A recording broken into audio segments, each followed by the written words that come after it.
Oke, Assalamualaikum warahmatullahi wabarakatuh. Kami dari kelompok 4 dengan anggota Aisyah Meliandro Jamil, Arop Nur Arofah, Jaujia Bahira Adwa, Untum Salsabila, dan Nusi Aulianti.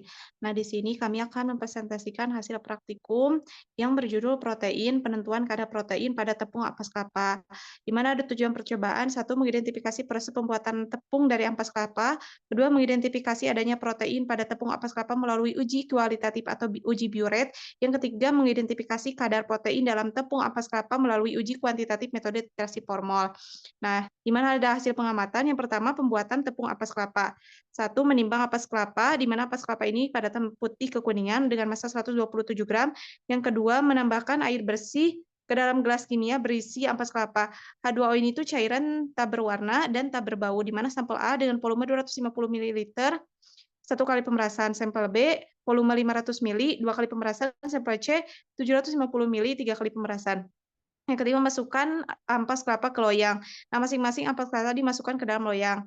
Yang keempat, mengeringkan ampas kelapa dengan oven. Nah, ampas kelapa kering di oven 100 derajat Celcius selama kurang lebih 4 jam. Selanjutnya, menghaluskan dan mengayak ampas kelapa. Di sana, ampas kelapa dihaluskan dengan cara di blender dan diayak, di mana sampel A padatan serbuk putih kekuningan, sampel B padatan serbuk putih gading, sampel C padatan serbuk putih. Yang kedua, hasil pengamatan uji kualitatif uji Biuret.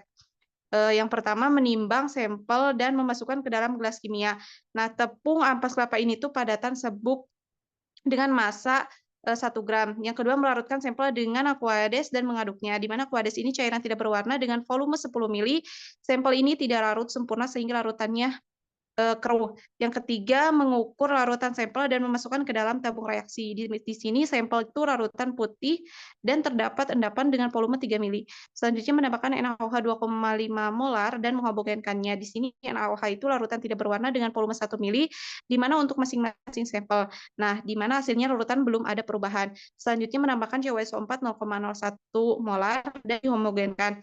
Di mana CuSO4 itu larutan berwarna biru muda dengan volume 10 tes untuk masing sampel. Hasilnya, sampel A menghasilkan larutan berwarna putih keabuan, sampel B larutan berwarna ungu muda, dan sampel C larutan berwarna ungu pekat. Nah, selanjutnya akan di ya, kepadanya saya persilakan.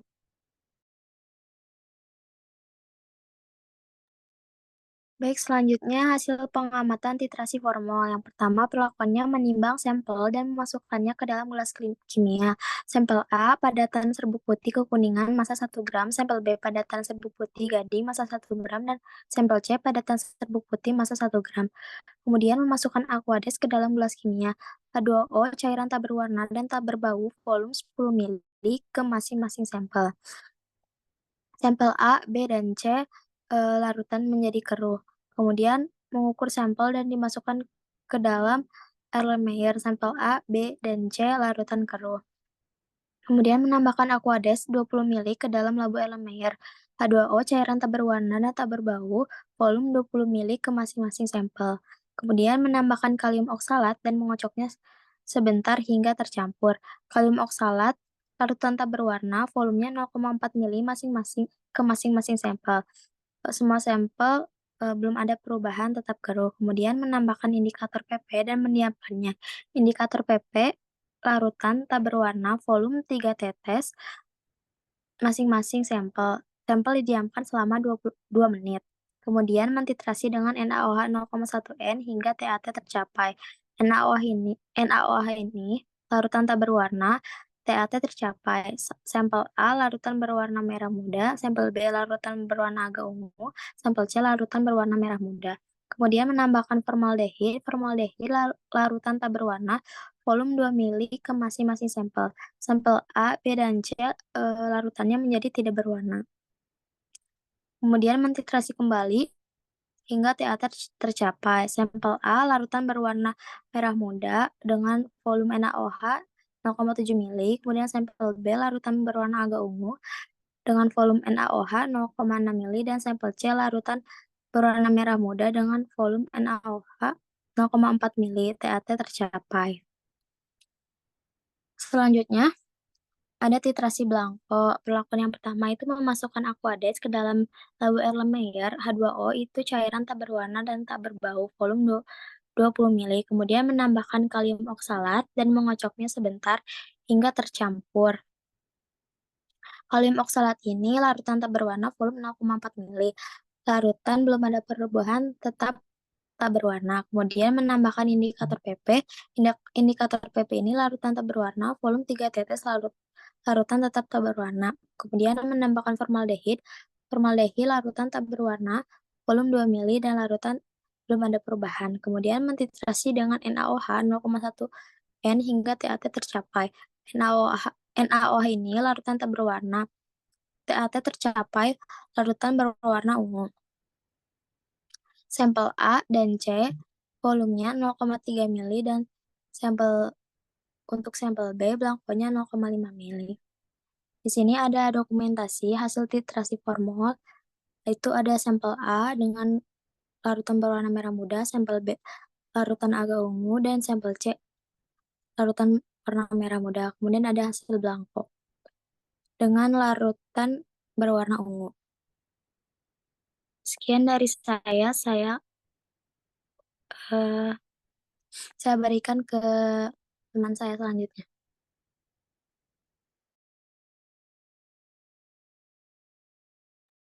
Selanjutnya terdapat pembahasan yang pertama mengenai pembuatan tepung ampas kelapa, di mana tepung ampas kelapa diperoleh dari proses penghalusan ampas kelapa yang telah diperas dan dikeringkan. Kemudian variasi penambahan air dan pemerasannya yaitu 250 ml 1 kali pemerasan, 500 ml 2 kali pemerasan, 750 ml 3 kali pemerasan untuk menentukan jumlah pemerasan ampas kelapa yang optimal untuk menghasilkan tepung ampas kelapa dengan kadar protein yang lebih tinggi. Nah, kemudian perlakuan yang berbeda ini untuk menganalisis perbedaan volume air dan frekuensi pemerasan yang akan mempengaruhi kualitas akhir tepung. Kemudian fungsi penambahan air untuk membantu mengekstraksi serat dan mempermudah proses pemerasan. Sedangkan fungsi pemerasan untuk memisahkan serat dari sisa cairan. Kemudian sampel dikeringkan di dalam oven dalam suhu 100 derajat Celcius selama 4 jam untuk mengurangi kadar air tepung ampas kelapa. Kemudian dikeringkan dan dihaluskan untuk menghilangkan partikel yang kasar. Lalu dihasilkan tepung ampas kelapa berupa serbuk putih berbau khas kelapa. Selanjutnya pembahasan mengenai uji kualitatif, yaitu uji bioret, di mana uji kualitatif ini dengan metode bioret bertujuan untuk mengidentifikasi keberadaan protein dalam sampel tepung ampas kelapa. Nah, prinsip kerjanya ini didasarkan pada reaksi antara Cu2+ dengan ikatan peptida dalam suasana basah yang akan menghasilkan warna ungu, di mana setiap sampel ditimbang sebanyak 1 gram dan dilarutkan dalam 10 ml H2O untuk menghidrolisis protein pada sampel menjadi asam amino. Kemudian diukur 3 mili sampel dan ditambahkan 1 mili NaOH 2,5 molar untuk mendenaturasi protein sehingga terurai menjadi rantai polipeptida dan memberikan suasana basah. Lalu dihasilkanlah larutan tidak berwarna sedikit keruh. Kemudian ditambahkan 0,5 mili CuSO4 untuk membentuk senyawa kompleks bioret, di mana CuSO4 ini mengandung ion Cu2+. Dan larutan tersebut akan bereaksi dengan gugus amida yang terbentuk pada protein yang telah terdenaturasi sehingga terbentuk kompleks bioret yang berwarna ungu. Nah, hasilnya sampel berwarna ungu. Kemudian pembentukan warna menjadi ungu karena adanya ikatan peptida protein dengan kompleks ion Cu+. Selanjutnya akan dilanjutkan oleh rekan saya.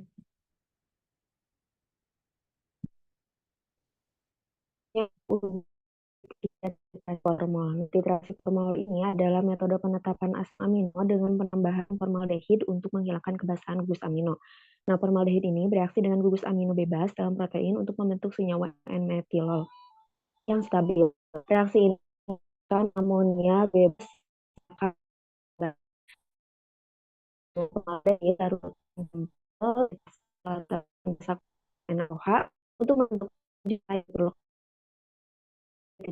Nah, juga digunakan berurus angin bebas dalam sampel, nah, sehingga dapat untuk karena titik akhir titrasi dari ini adalah 0,1 ml yang berwarna merah muda.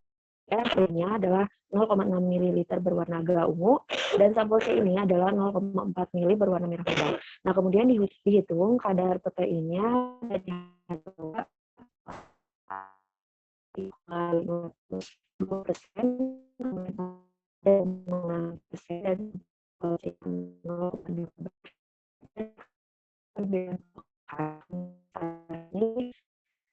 menunjukkan bahwa ini memiliki kadar protein yang tinggi. Nah, dibandingkan dengan sampel B dan C. Nah, ini menunjukkan bahwa sampel A ini memiliki banyak asam amino atau protein dibanding yang lainnya. Nah, konsentrasi yang di protein ini dihitung dari volume NaOH yang digunakan dengan asumsi bahwa setiap mol NaOH ini menetralkan mol proton yang dilepaskan oleh reaksi formaldehid dengan asam amino. Selanjutnya akan dijelaskan oleh rekan saya. Baik, terima kasih. Apakah suara saya terdengar? Terdengar ya? Yang selanjutnya di sini ada pembahasan mengenai uji kuantitatif dari titrasi Blanco. Nah, titrasi Blanco ini adalah titrasi yang dilakukan pada aquades atau titrasi yang dilakukan tanpa analit. Nah, titrasi Blanco ini berfungsi sebagai larutan pembanding. Prosedur ini dilakukan dengan cara mencampurkan 20 mili aquades, 0,4 mili kalium oksalat dan 3 tetes indikator PP, kemudian 2 mili formaldehid ke dalam Erlenmeyer. Nah, ketika ditambahkan semuanya itu belum ada perubahan. Penggunaan aquades untuk memastikan tidak ada zat pengotor yang mengendapkan ion kalsium. Nah, kemudian penambahan K2C2O4 atau kalium oksalat ini berfungsi untuk mengendapkan ion kalsium yang mungkin ada di dalam aquades agar reaksi titrasi tidak terganggu ion kalsium. Kemudian ada penambahan indikator PP yang berfungsi sebagai indikator pH untuk menentukan titik akhir titrasi atau TAT, ditandai dengan warna merah muda. Kemudian penambahan formaldehid untuk menghilangkan kebasaan gugus amino.